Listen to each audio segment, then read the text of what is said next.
Bonjour. Moi, je suis Lamina Karjana, je suis anesthésiste réanimateur à la Rivoisière et je suis présidente du syndicat Jeunes Médecins Île-de-France. Alors, mon intervention ne va pas être du tout en tant qu'experte, mais plutôt en tant que professionnelle de santé qui est intéressée par ce sujet. On va dire que déjà avant la crise de la Covid, avec les collègues au bloc opératoire, on se posait déjà des questions sur l'impact environnemental de notre activité.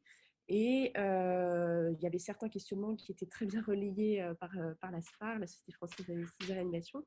Mais on était surtout confrontés au quotidien avec des situations qui nous semblaient quand même assez invraisemblables.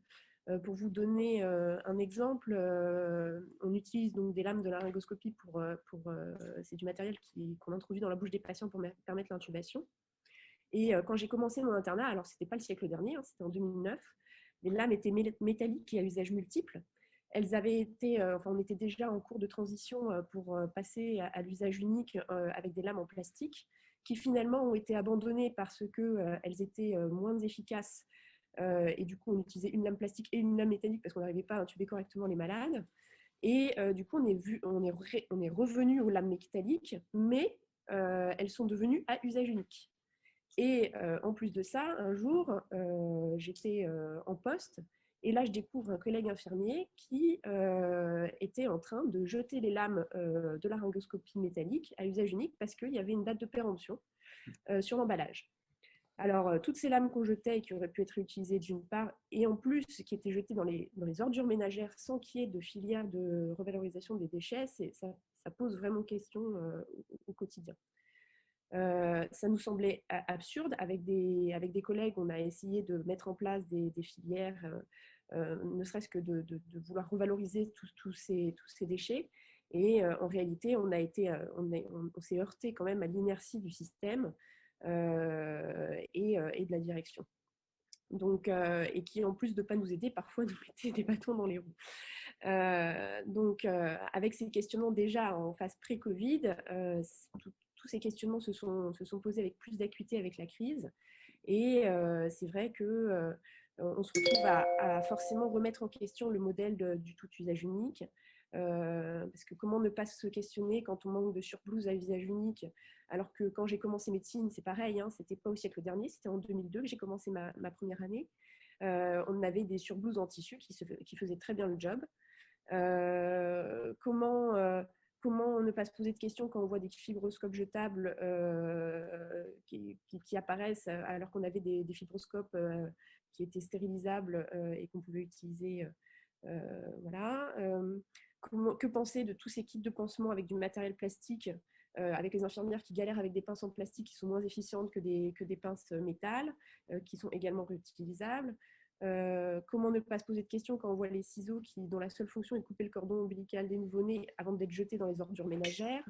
Enfin, tout ça, ça pose vraiment question. Et puis, il y a eu le Ségur. Donc, notre syndicat Jeunes Médecins y a obtenu sa place de haute lutte, faisant valoir ses droits devant le tribunal administratif pour y siéger.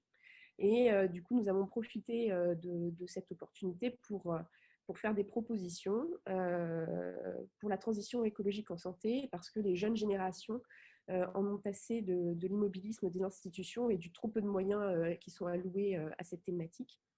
Et puis, pareil, on voulait améliorer la formation des personnels soignants, qui est à l'heure actuelle quasi inexistante. Et voilà.